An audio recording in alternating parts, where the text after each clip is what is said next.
Hello student.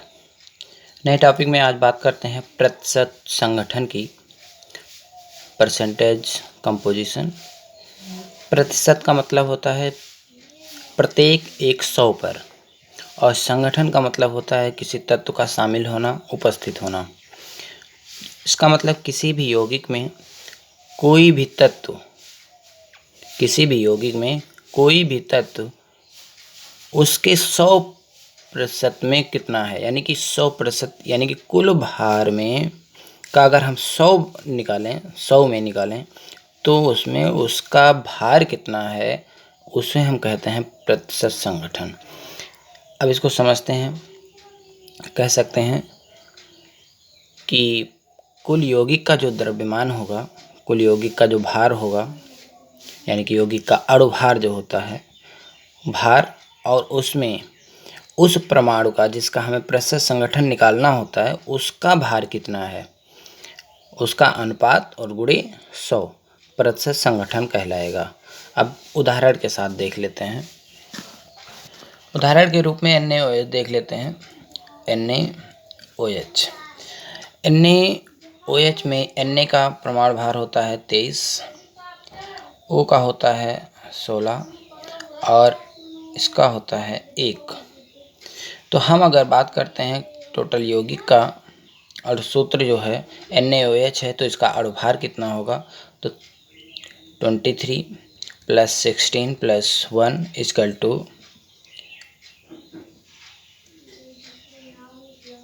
40 unit. ये इसका total भार हो गया। आपको पता है सोडियम का 23 है, ऑक्सीजन का 16 है, H का 1 है। अगर इसमें ये पूछ लिया जाए कि ऑक्सीजन का इसमें प्रतिशत संगठन कितना है, ऑक्सीजन का प्रतिशत संगठन, तो ऑक्सीजन का भार कितना हुआ 16 बटे यौगिक का टोटल भार कितना है 40।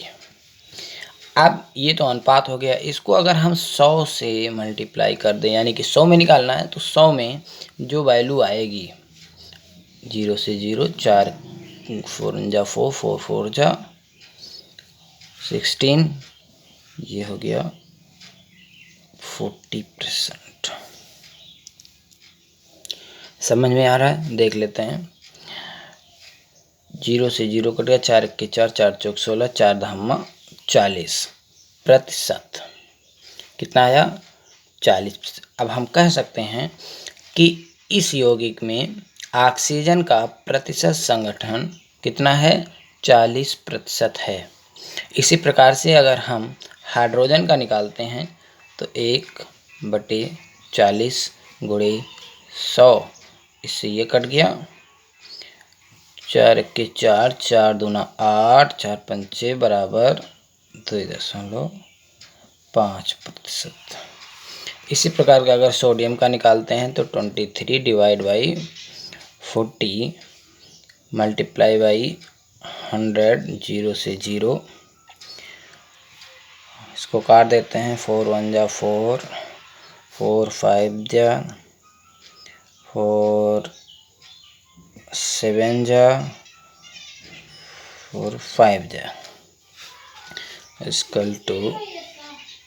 एक मिनट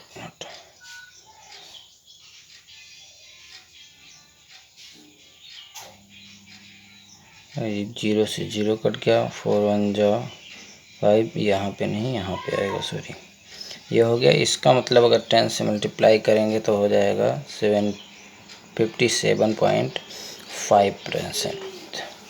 ये इसका टोटल परसेंटेज कैलकुलेट कर रहा है। यानी कि प्रतिशत संगठन का मतलब किसी यौगिक में उपस्थित किसी परमाणु का द्रव्यमान का प्रति 100 में जो भाग है वो प्रतिशत कहलाएगा। लिखा है KOH, पोटेशियम हाइड्रोक्साइड। इसमें आप प्रत्येक तत्व का प्रतिशत संगठन ज्ञात करेंगे और उसकी फोटो खींच के और सेंड करेंगे। नेक्स्ट टॉपिक देखते हैं, एम्पिरिकल फार्मूला। एम्पिरिकल फार्मूला मतलब होता है मूलानुपाती सूत्र। इसका साधारण सी बात यह है कि किसी यौगिक में सभी तत्वों के सरलतम अनुपात को मूलानुपाती सूत्र कहा जाता है। अब लिखेंगे किस प्रकार से, तो लिखना इस प्रकार से है, वह सरल से सरल सूत्र जो किसी यौगिक के अणु में उपस्थित विभिन्न तत्वों के परमाणुओं के अनुपात को प्रदर्शित करता है, यौगिक का मूलानुपाती सूत्र कहलाता है। एक बार फिर से सुन लें, वह सरल से सरल सूत्र जो किसी यौगिक के अणु में उपस्थित विभिन्न तत्वों के परमाणुओं के अनुपात को प्रदर्शित करता है, यौगिक का मूलानुपाती सूत्र कहलाता है। उदाहरण देखते हैं। यहाँ पे लिखा है CH4 मीथेन। मीथेन में देखते हैं ये एक अणु है और जिसमें कार्बन और हाइड्रोजन है। तो कार्बन यहाँ पे एक परमाणु है, हाइड्रोजन के 4 परमाणु हैं। तो इसका मतलब कार्बन तथा हाइड्रोजन का जो अनुपात है, वो क्या है, 1:4 है। इससे ज़्यादा इसको हम सरल अनुपात में नहीं लिख सकते हैं, क्योंकि अगर हम इसको डिवाइड करते हैं 2 से तो ये 0.5 में आ जाएगा। तो अनुपात को हमें दशमलव में नहीं प्रदर्शित करना है।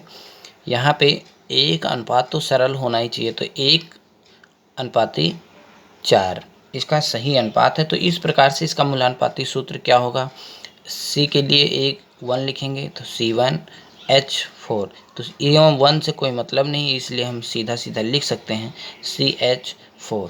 यानी कि मीथेन का सरल अनुपाती सूत्र जो है, मूलानुपाती जो सूत्र है, वही अणु सूत्र भी होगा। अब यहाँ पे मूलानुपाती सूत्र का भार निकालना होता है। तो मूलानुपाती सूत्र भार होता क्या है, मूलानुपाती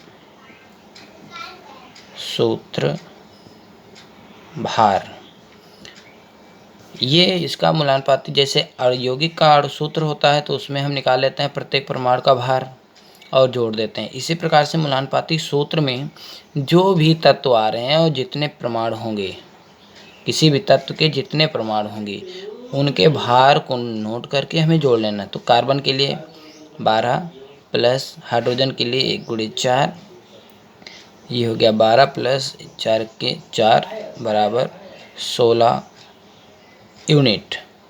इसका मतलब मूलानुपाती सूत्र जो भार है वो 16 यूनिट है, 16 इकाई है।